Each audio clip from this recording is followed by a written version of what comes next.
Hello students, today I am here with the session 3 of chapter real numbers. तो इस video में हम discuss करेंगे 2019 एंड 2020 के जो क्वेश्चंस बोर्ड एग्जाम में आए रियल नंबर्स चैप्टर के जो क्वेश्चन बोर्ड एग्जाम में पूछे गए हैं बेसिक और स्टैंडर्ड दोनों में जो पूछे गए उसको हम डिस्कस करेंगे। बहुत ध्यान से हमारा वीडियो लास्ट तक देखिएगा, सारे क्वेश्चंस क्लियर हो जाएंगे। पहला क्वेश्चन हमारे पास यहाँ पे है, स्मॉल क्वेश्चन से सबसे पहले स्टार्ट करेंगे।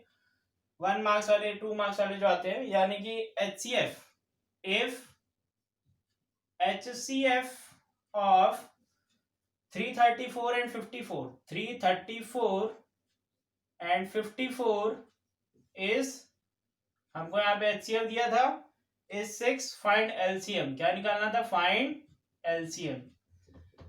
तो यहाँ पे हम लोग कैसे LCM निकालते हैं? हमको दो नंबर्स का HCF दिया है और दो नंबर्स पता है, एलसीएम निकालना है। हमने एक फॉर्मूला पढ़ा है पिछले सेशन में, that is LCM into HCF. क्या होता है? प्रोडक्ट ऑफ टू नंबर्स होता है, means first number into second number, ये होता है। तो एलसीएम निकालने के लिए क्या कर सकते हैं? दोनों नंबर्स का product divide by HCF, means LCM will be equal to first number into second number upon HCF। ये आंसर हमारा आ जाएगा। एंड देख सकते हैं फर्स्ट नंबर हमारा क्या है? फर्स्ट नंबर हमारा है 334, सेकेंड नंबर है हमारा 54, HCF हमारा 6। इसको डिवाइड कर देंगे, जो आंसर होगा वही हमारा LCM आ जाएगा। 6 9 टाइम्स कैंसिल आउट हो जाएगा 54। अब 9 को 334 से मल्टीप्लाई कर देंगे तो ये हमारा आ जाएगा 9 4 times, that is 36। 9 3 times 27 plus 3 that is 30। 9 3 times 27 plus 3 that is 30। तो हमारा एलसीएम जो था वो क्या आ जाएगा? 3006। यही हमारा फाइनल आंसर है। तो ये बोर्ड एग्जाम में आया हुआ क्वेश्चन है, 2019 का है। अब देखिए नेक्स्ट क्वेश्चन है हमारा, find the LCM of 150 and 200। Find the LCM of 150 and 200। तो सिंपल है, बहुत छोटी क्लास हम लोग एलसीएम निकालना सीख चुके हैं। तो यहाँ पे हमको डायरेक्टली एलसीएम निकालना है 150 और 200 का।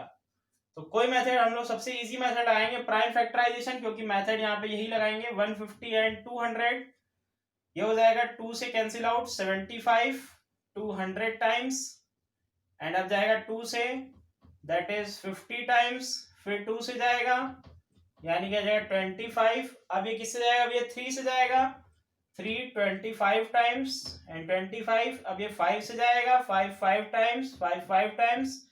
अब लास्ट में 1 से जाएगा, 5 से जाएगा, दैट इज 1 आ जाएगा। यानी हमारा एलसीएम क्या होगा यहाँ पे? एलसीएम हमारा हो जाएगा 2 3 टाइम्स आ रहा है, 1 2 एंड 3, फिर 3 आ रहा है, फिर 2 टाइम्स 5 आ रहा है, 3 आ रहा है, फिर 2 टाइम्स 5 आ रहा है। और इसको हम लोग सॉल्व करेंगे, यानी कि ये हो जाएगा हमारा 2 to the 4 to the 8 into 3 into 25। Clear है? अब देखिए 25, 8 इंटू 3 हो गया हमारा 24, 24 इंटू 25, यही आंसर होगा। एंड 24 इंटू 25 करेंगे तो ये हमारा आ जाएगा 25 4 टाइम्स 100, 25 टू द 50 और 10 60, यानी 600 हमारा क्या आ जाएगा? एलसीएम आ जाएगा। तो ये स्मॉल क्वेश्चन है रियल नंबर्स के, बोर्ड में एग्जाम में आए हुए हैं, तो उसको बहुत ध्यान से करिएगा। अब मूव करते हैं नेक्स्ट क्वेश्चन की तरफ। नेक्स्ट क्वेश्चन क्या था? 120 कैन बी एक्सप्रेस्ड, इसको रब कर देते हैं। 120 can be expressed in the form of prime factors. Prime factors के फॉर्म में एक्सप्रेस करना है 120 को। तो थर्ड क्वेश्चन जो हमारा है, 120 can be expressed in the form of prime factors और कैसे? ये हमको लिखना है एज। यहाँ पे 4 ऑप्शन होंगे, नहीं होंगे तो आपको ऐसे ही करना होगा, फिल इन द ब्लैंक्स में भी आ सकता है। वैसे 4 ऑप्शंस में आया था। तो सिंपली हम लोग प्राइम फैक्टराइजेशन निकाल लेंगे 120 का। 120 ये कितने 2 से कैंसिल आउट होगा, 2 60 टाइम्स हो जाएगा, 2 30 टाइम्स हो जाएगा, 2 15 टाइम्स, फिर 3 5, फिर 5 1। ये हमारा प्राइम फैक्टराइजेशन आ गया। अब इसको क्या लिख सकते हैं, 2 3 टाइम आया तो 3 × 3 × 5, तो ये हमारा आंसर हो गया 2 की पावर 3 × 3 × 5। तो हमारा यही हमारा क्या हो जाएगा, आंसर हो जाएगा 2 की पावर 3 × 3 × 5। इसको ऐसे एक्सप्रेस कर सकते हैं। तो सबको क्लियर हो गया होगा। अब नेक्स्ट बढ़ते हैं क्वेश्चन की तरफ। The sum of exponents of the prime factors in the factorisation of 196। तो ये हमारा नेक्स्ट क्वेश्चन है। The sum of exponents, the sum of exponents, exponents मतलब क्या होती है, पावर होती है। जैसे वहां पे पावर लिखिए 2 की पावर 3, तो जो 3 है वही हमारा क्या है, एक्सपोनेंट है। The sum of exponents of prime factors, of prime factors, ये पहला ही क्वेश्चन था हमारे बेसिक का 2020 का जो पेपर आया था। Prime factors in the factorisation of 196, in the factorisation of 196। तो ये 1 मार्क्स में क्वेश्चन आया था। हमको इसका बताना है the sum of exponents. Sum of exponent क्या होंगे इसके फैक्टराइजेशन में, तो पहले इसका फैक्टराइजेशन कर लेंगे 196 का। किससे जाएगा, 2 से कैंसिल आउट हो जाएगा, 2 9 टाइम्स 18 एंड 2 8 टाइम्स 16 हो गया। फिर 2 ये हो जाएगा 49, फिर 7 7 टाइम्स एंड 7 1 टाइम्स, यानी कि क्या आ गया हमारा 196 को क्या लिख सकते हैं, 2 स्क्वायर इंटू 7 स्क्वायर। तो एक्सपोनेंट हमारे कितने हैं यहाँ पे, 2 एक्सपोनेंट हमारे यहाँ पे, ये 2 पावर है और ये यहाँ पे 2 पावर है, यानी कि सम ऑफ एक्सपोनेंट्स क्या हो जाएगा, सम ऑफ एक्सपोनेंट्स ये हो जाएगा 2 + 2 यानी कि 4 हमारा आंसर था यहाँ पे। तो यहाँ पे आंसर आ जाएगा 4। सबको समझ में आ गया होगा सम ऑफ एक्सपोनेंट, यानी ऐसा क्वेश्चन भी बोर्ड में पूछा गया है 2020 में बेसिक के पेपर में, और पहला ही क्वेश्चन यही था। अब आते हैं नेक्स्ट क्वेश्चन डायरेक्टली पूछा गया था यूक्लिड डिवीजन लेमा पे, यानी कि यूक्लिड डिवीजन लेमा का स्टेटमेंट हमने बताया था सेशन 1 में, तो उसी पे डायरेक्ट क्वेश्चन आ गया था। तो देखिए क्या था, Euclid division lemma states that, Euclid's division lemma states that if a and b are two positive integers,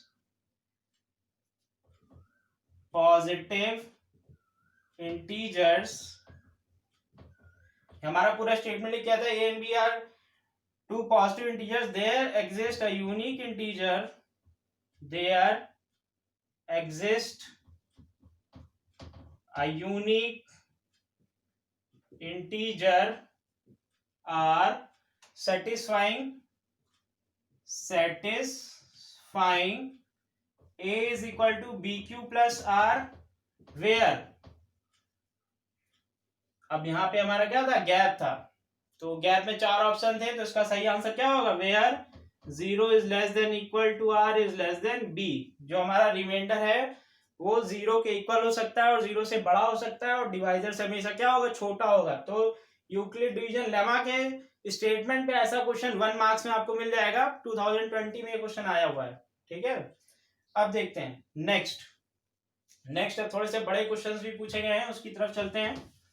तो ये तो 1 मार्क्स के हो गए, कैसे क्वेश्चंस आए थे 2019 एंड 2020 के पेपर्स में। अब देखिए 4 मार्क्स या 3 मार्क्स में क्या क्वेश्चन पूछे जाते हैं इस चैप्टर से। तो सबसे पहले क्वेश्चन पूछा गया था 2020 में, that is prove that √5 is irrational number. Prove that √5 is irrational number. हम इरेशनल नंबर की प्रूविंग कर चुके हैं सेशन 2 में, पर यहाँ पे दोबारा करके दिखा देंगे। एंड इसमें दूसरे सेट में पूछा गया था √3 इज इरेशनल, तो ये क्वेश्चन पक्का है कि एग्जाम में आना ही आना है। अब देखिए 4 मार्क्स में आता है। सॉल्यूशन कंट्राडिक्शन मेथड से प्रूव करते हैं। तो सबसे पहले हम लोग क्या करते हैं, लेट करते हैं √5 को rational number, means let √5 be a rational number. हमने √5 को क्या मान लिया, it is a rational number. Then √5 will be equal to क्या हो जाएगा, a/b, where a and b are coprime integers, where a and b are coprime integers. and b is not equal to 0. a and b को prime integers, को prime का मतलब क्या होता है कि उनके सिर्फ दो ही कॉमन फैक्टर होंगे, 1 एंड द नंबर इटसेल्फ। जैसे 3/3 एंड 5 है तो उसका एक तो 3 है और एक तो 1 है, तो उसी को क्या बोलते हैं, को prime integers. Pair of prime, दो नंबर्स होते हैं, यानी कि पेयर ऑफ प्राइम इंटीजर्स होते हैं। अब देखिए यहाँ क्या करते हैं, squaring both sides, squaring both sides. तो ये हमारा क्या हो जाएगा, √5 का स्क्वायर एंड ये हो जाएगा a/b का स्क्वायर। तो ये 5 इज इक्वल टू a²/b², ये आ गया। इसको हम लोग इधर भेज सकते हैं, यानी कि b² इक्वल टू a²/5 आ गया। क्लियर है। अब हमने वहां पे लेट किया था कि a and b are coprime integers, बस इर्रेशनल हमको यही प्रूव करना है कि a और b को प्राइम इंटीजर नहीं है, यानी कि उनका 1 एंड द नंबर इटसेल्फ के अलावा भी एक फैक्टर एग्जिस्ट कर रहा है। तो हम लोग ऐसे दिखाएंगे, a²/5 का मतलब क्या होता है, a² is divisible by 5. It implies that a is also divisible by 5. इसका क्या मतलब होता है, अगर किसी भी नंबर का स्क्वायर डिविजिबल है, मीन जैसे देखिए 5 अगर 5 से डिविजिबल है तो 5 × 5, तो 5 का स्क्वायर यानी कि 25 भी किससे डिविजिबल होना चाहिए, 5 से डिविजिबल होना चाहिए। तो यही होता है यहाँ पे, a² is divisible by 5, तो a is also divisible by 5। अब देखिए यही से हम लोग क्या करते हैं, इसी स्टेटमेंट को यहाँ पे नीचे लिखेंगे, a/5, a is also divisible by 5, a/5 लिख दिया। इसको हम लोग एक अनदर नंबर इंटीजर मान लेते हैं, दैट इज c। तो यहां से हमारा हो जाएगा a is equal to 5c, ये हमारा हो गया। अब इसको पुट कर देंगे हम लोग इक्वेशन नंबर 1 में। जैसे हमने a को नॉन को प्राइम प्रूव कर दिया, अब हम लोग b को भी बता देंगे कि ये प्राइम नहीं है, को प्राइम नहीं है। तो b हमारा क्या हो जाएगा, putting a is equal to 5c in equation 1, putting a is equal to 5c in equation 1, a is equal to 5c को हम लोग इक्वेशन 1 में पुट कर देंगे, तो हमारा आ जाएगा b² is equal to 5c² 5c² और ये हो जाएगा b² is equal to 25c² 5 times आएगा, यानी कि c² की वैल्यू क्या आ जाएगी, b² 5। जो यहाँ पे लिखा था सेम कंडीशन वहां पे आ गई, means b² is divisible by 5, b² is divisible by 5। It implies that b is also divisible by 5, तो ये भी हो जाएगा b is also divisible by 5। अब देखिए हमने यहाँ पे लेट किया था a and b are coprime integers, को प्राइम मतलब उनका 1 एंड नंबर इटसेल्फ के अलावा कोई भी एक तीसरा फैक्टर नहीं है। हमने पर यहाँ पे प्रूव कर दिया कि उसका एक अदर फैक्टर भी होता है, that is 5, that means they are not coprime. But statement लिखेंगे, बट आवर assumption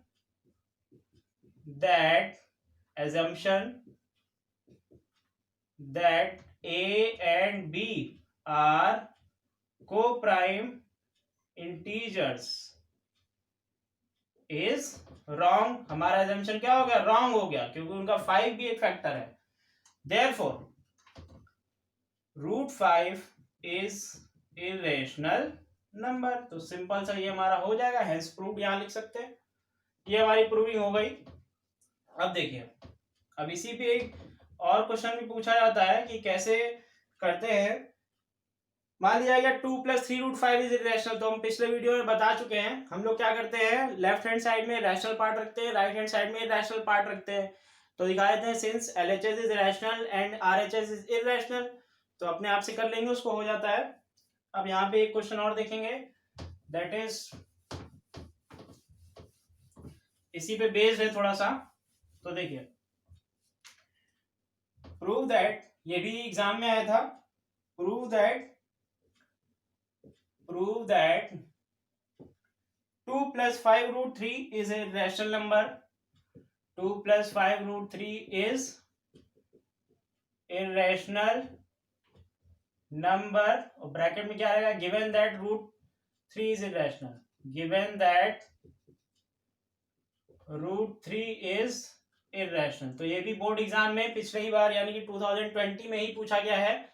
हम लोग इसमें क्या करते हैं, इसकी वर्किंग थोड़ी सी छोटी होती है पिछले वाले से। हम लोग यहाँ पे क्या करते हैं, same process, let 2 + 5√3 be a rational number. तो let 2 + 5√3 be a rational number, ये हमने मान लिया। अब डेफिनेशन से रैशनल नंबर क्या होता है, P अपॉन Q के फॉर्म में होता है, will be equal to P upon Q where P and Q are coprime integers and Q is not equal to 0। ये हो गया। अब हम लोग क्या करेंगे, रैशनल पार्ट एक तरफ और इरेशनल पार्ट एक तरफ, क्योंकि √3 यहाँ पे रैशनल हमको क्वेश्चन में बोल दिया गया है। Means 5√3 will be equal to P upon Q -2, और इसको हम लोग सॉल्व कर लेंगे। दैट इज ये आ जाएगा P - 2Q upon Q is equal to 5√3। अब 5 को डिनोमिनेटर में भेज सकते हैं, मीन्स यहाँ पे हो जाएगा √3 is equal to P - 2Q upon 5Q। अब बहुत ध्यान से देखिए, since √3 is irrational but P - 2Q upon 5Q क्या है, रैशनल नंबर है। तो सिंस √3 इज इरेशनल, ये गिवन है हमारे पास, but P - 2Q upon 5Q is rational, यानी एक तरफ इरेशनल और दूसरी तरफ रैशनल नंबर है। तो ये हमारे जो assumption था उसको कंट्राडिक्ट कर गया। Therefore LHS is not equal to RHS। LHS क्या है, RHS के इक्वल नहीं है। तो hence our assumption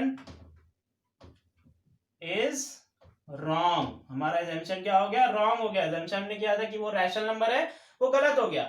Therefore 2 + 5√3 is irrational number. तो ये भी क्वेश्चन हमारा 2020 में आया हुआ है बोर्ड में, बहुत इंपॉर्टेंट है। इरेशनल नंबर की प्रूविंग सेम प्रोसेस करेंगे, अगर यहाँ पे कोई और नंबर आएगा तो भी प्रोसेस हमारा सेम रहता है। अगर √3 पूछा गया इरेशनल के लिए तो जैसे √5 की करी थी वैसे √3 की करेंगे, सेम प्रोसेस रहता है, कोई प्रोसेस में अंतर नहीं आता है। अब देखेंगे एक और क्वेश्चन।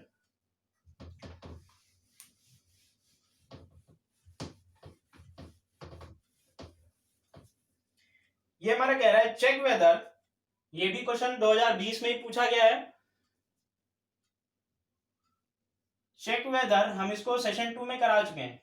चेक वेदर 6 की power n can end with digit 0, can end with digit 0 for any natural number n, for any natural number n। अब देखिए हमको बताना है कि क्या 6 की पावर n कभी 0 पे एंड हो सकता है। इसमें क्या कॉन्सेप्ट होता है, 0 पे जैसे कोई भी नंबर मान लीजिए 30 है, 30 अगर 0 पे एंड हो रहा है तो उसके जो फैक्टर्स होंगे वो 10 से डिविजिबल होना चाहिए। 30 10 से डिविजिबल है, इसीलिए वो क्या होता है 0 पे एंड हो रहा है। मींस 10 के जो फैक्टर्स होते हैं वो होते हैं 2 और 5, ये होते हैं 10 के फैक्टर्स 2 और 5, यानी कि जो भी नंबर है उसके जो फैक्टर्स हैं वो 2 और 5 होने ही होने चाहिए, यानी 2 भी आना चाहिए और 5 भी आना चाहिए। अगर 2 और 5 दोनों फैक्टर्स आ रहे हैं गिवन नंबर के, तभी वो 0 पे एंड हो पाएगा, नहीं तो वो 0 पे एंड नहीं हो पाएगा। तो यहां लिख सकते हैं फॉर अ नंबर एंड, सबसे पहले हम लोग यहाँ पे 6 की पावर n का दिखा देते हैं। इसमें क्या है, ये है 2 × 3 की पावर n। तो देखिए जाहिर सी बात पता चल गई कि इसके जो फैक्टर है वो 2 और 3 है, पर 5 नहीं आ रहा है। 5 फैक्टर नहीं आ रहा है तो 0 पे कभी एंड नहीं हो पाएगा। 0 पे एंड होने के लिए 2 और 5 दोनों आने चाहिए। तो यहाँ लिख सकते हैं statement for a number ending with digit 0, ending with digit 0, it should have its factors as 2 and 5। 2 and 5 इसके फैक्टर होने चाहिए, बट 6 की power n does not have 5 as its factor, यानी कि 6 की पावर n में 2 तो फैक्टर आ रहा है पर 5 नहीं आ रहा है, इसलिए therefore 6 की power n can never and with digit 0। तो सबको समझ में आ गया होगा, 0 पे एंड होने के लिए यानी कि 10 यानी 2 और 5 दोनों उसके फैक्टर्स में होने चाहिए। यहाँ पे सिर्फ 2 था और 5 नहीं था, इसलिए वो नंबर 0 पे ऐड नहीं हो पाएगा। सिमिलरली यहाँ पे अलग सेट में पूछा गया था 4 की पावर n, चेक वेदर 4 की पावर n, तो 4 की पावर n के भी फैक्टर्स क्या होते हैं, 4 की पावर n के फैक्टर्स हो जाएंगे 2 मल्टीप्लाई बाई 2, तो यानी यहाँ पे भी क्या है 5 फैक्टर नहीं आ रहा है, तो सेम कॉन्सेप्ट यहाँ पे भी लगेगा, because it does not have 5 as its factor, hence it can never end with the digit 0. So class, you can see my session 1 and session 2 in my playlist, and thanks for watching.